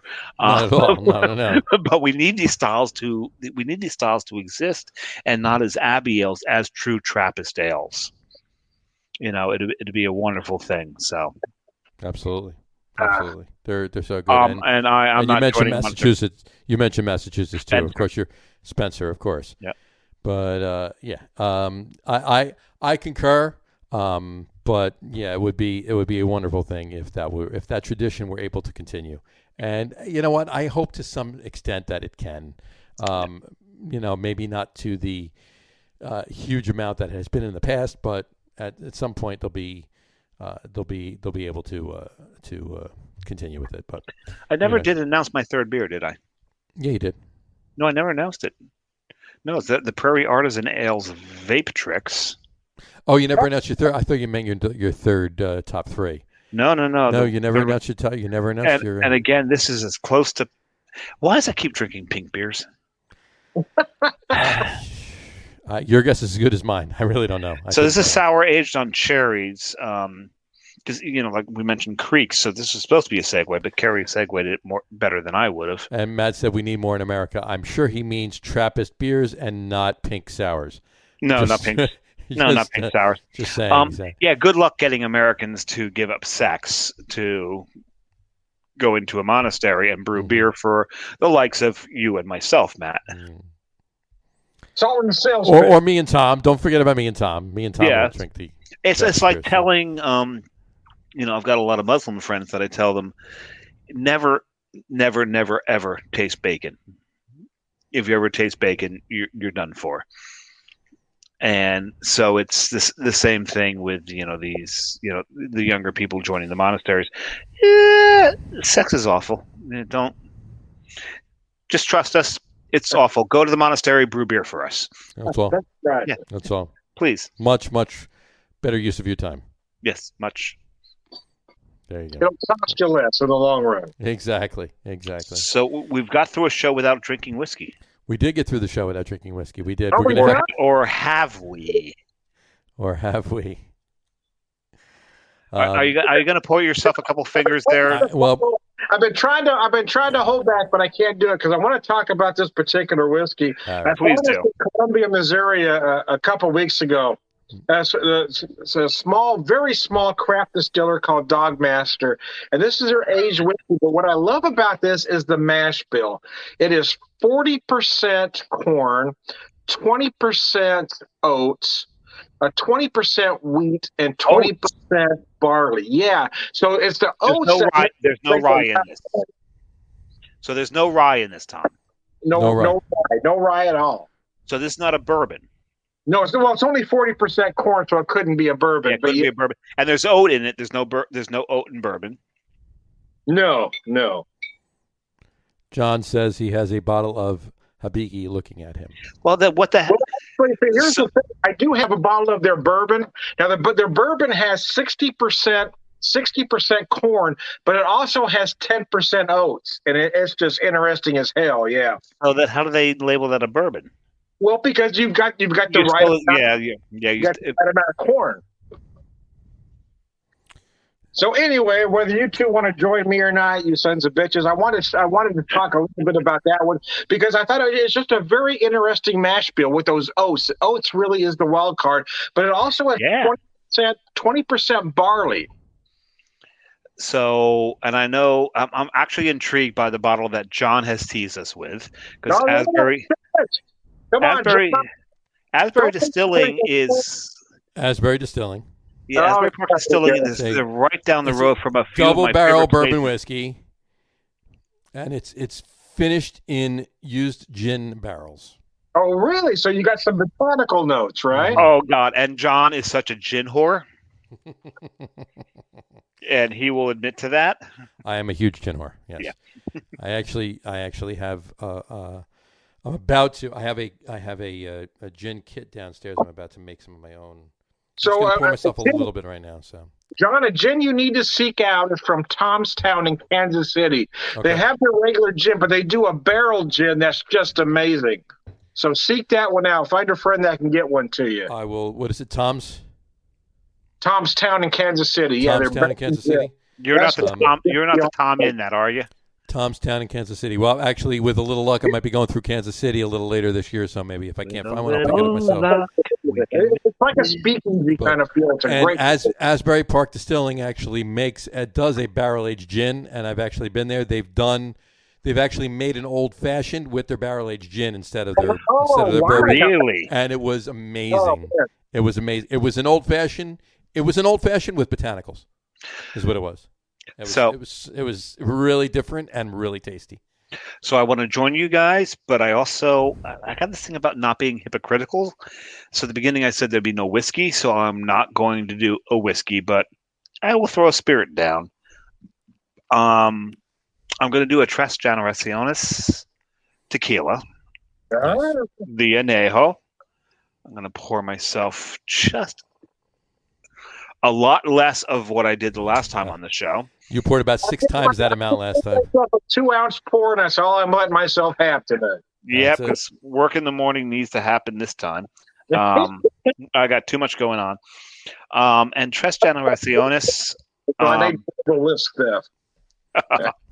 But this is one of my favorite affordable tequilas. Okay. And I would say readily available. There has been times where it's been difficult to find, and you can see they keep changing the bottle. The bottle's a little different now, and it was different prior to this one. And there's so many tequilas that I prefer above this, but I just happen to have this over at the bar. Just happened to. Mm-hmm. While you sip that, Matt says, cheers with a Ron Zacapa 23-year-old Solera rum. Hold on, I'll be right back. Yeah. Cheers, sir. And as he goes, Matt, something tells me he's going to get a bottle of Ron Zacapa 23-year-old Solera rum. There you go. Just guessing. Just taking a shot in the dark just to see. So what we're going to do here is what Matt is talking about. Okay. And remember, John, I said I may do this one instead of the Tres Generaciones because I don't have a shit ton of this left. You already poured the Tres. Yeah, fuck that. So I'm going to because the Ron Zacapa 23-year-old Solera, and I think I told you, John, this is one of the most pretentious goddamn rums out there. Yep. This is distilled on top of a mountain. It is run through French brandy barrels, American bourbon barrels, and there's a third barrel they run it through before they bottle it. Damn. When I first came across this rum, it was only about $50 a bottle. Last I looked, it's about $85 a bottle. I think I've only ever bought one bottle of this, even though I've had 3 of them. As I told you, John, I had an employee who owns a sugar plantation that supplies some of the sugar to the Ron Zacapa distillery. So he gave me this last bottle that I have. This rum is it's a candy bar in a rum. It is one of the most distinguished, refined rums that you're going to come across. Nice. Matt just said that's the Zacapa XO. It's good. He said. Yeah, no, I know. Now it's like $90 a bottle. He said. Yeah, I said about 85. What Yeah, he said the Zacapa 23 he's getting for 45. He said. Yeah, that's still a fantastic rum. It's an absolutely fantastic rum. The XO, like I said, is the pretentious version of that. That is the snooty ass, but it's worth 80% of those dollars. I will say that right now. 80% of those dollars. It is. It's fantastic. But well, cheers. Yeah, I'll What's left of my one pour? Cheers. Yes, you're two-fisted drinking your rum tonight. Yeah, I said no whiskey, and whiskey. I drank no whiskey. He drank no whiskey. So that was his, Tom. That was his throwback to the beginning when he said he told you that he didn't want to drink whiskey tonight, but don't say anything. He's not drinking whiskey tonight. I'm not drinking whiskey. It was a smart move, but there you go. What the rum switch was. I say what I mean what I say. Sometimes. Most of the time. Most every time. Most every time, yeah. But there's usually a twist. Well, that's the point. Hence my sometimes. So. No. I always say what I mean when I say. You got to be cautious of exactly how I word it. There's a line. There's a line. There's a line. So, anyway, well, I got to be honest with you. This has been a great show. We can continue drinking these once we finish the show. So. Yeah, I've still got my beer yet. Yeah, you still got your beer. I still got mine. So pink ass beer. I'll wrap up the show. We'll wrap up the show for today. Tom, thanks for coming on again. I didn't say pinko ass beer. Thanks for inviting me on again, guys. It's always awesome. You will definitely be on again and again. So because John, so Tom and I have talked that at one point we will have a day where Wednesday is like a national holiday or something. Right. And we will maybe the whiskey aspect of it might take a little bit more prevalence in the actual... Yeah, the beer may take more of a backseat. John and Tom and I were talking more about beer cocktails. Oh yeah, see that'd be an interesting. We could do that. And so if we come across an opportunity to do that, That might be a future show with the three of us. Dave and I actually came up with another clever way that we're going to start once in a while. We're going to start to do top threes, and it's and you will be involved in that, Tom. You'll be involved in it, and it's a start. It's going to be a put you on the spot kind of thing. So in other words, it's not going to be a predetermined top three. I'll give you. No! Don't go too far. I won't go too far. So it'll be. It won't be a predetermined top three. It'll be on the spot top three. So it'll be fun. Well, just so you know, if you catch me impromptu, there's no telling what I might say. That's the point. That's the whole point of it. That's the point. That is exactly the point. So till next time. Thank you for coming on, Tom. We really appreciate it. We have a ball every time you come on. We appreciate it. So, a nutty ball, yeah. So couple balls, anyway. Okay. Rocky Mountain oyster. We have a Rocky Mountain oyster every time you come on. You guys are nuts. Go Nads. You're a nut. Go Nads. You're a nut. All right. Anyway. All right, so we'll wrap the show up for today. We want to thank everybody for watching. And for those of you just listening to the audio podcast, thanks for listening. Don't forget to visit our website, www.lagerroom.com. That's LAGERROOM.com. And please remember, like us and follow us on all of our social media, Facebook, Twitter, Instagram, and our YouTube channel. All of them are at The Lager Room. Remember, we go live with the video podcast on both Facebook and YouTube every Tuesday night at 6:30. For those of you who want to just listen to the audio podcast, you can do so on Apple Podcasts, Spotify, TuneIn, and Stitcher. And if you haven't done so already, please subscribe to one or more of those feeds, and you will never miss a show. Again, thanks for following along with us. Tom, again, thanks for coming on with us. It's a pleasure having you every time you come on. Oh, God, yes. And we thoroughly enjoy it. And we can't wait till the next time that happens. And have a wonderful rest of your week. Have a wonderful weekend. And we will talk to you. And Matt, I'm just going to say, Matt says... Just to sum it up, cheers, guys. Got to run. And for those who observe, happy Easter. Yes, and for those of you who observe, happy Easter. And also, for those of you that care, enjoy opening day on Thursday, folks. Enjoy. And if you're a Mets fan, we know the season will be over on day 2. No, not anymore, folks. Not anymore, folks. Uncle Steve owns the team now. We have new ownership. Things will be different. And for those Met fans of you out there, LFGM, if you're in the know. 1969 again, don't you? What's that? You want 1969 again? I'd settle for 1986. I would settle for 1980. Actually, I would prefer 1986 because that also means that my football team wins the Super Bowl in January. Yes, absolutely. All righty. Anyway, folks, enjoy, and we will talk to you soon. Have a good one, folks. Take care. Cheers. Hang out, Tom. Take it easy, guys. They found the face down in his waffles, maple syrup dripping from his fake rug. Who did he see when he heard who was there? Now it seems that he shit out of luck. This little penny went to market. This little piggy stayed home. This little piggy's eating corned beef in the back of a Ford Pinto. You better run, you better go, 'cause you're messing with a big toe.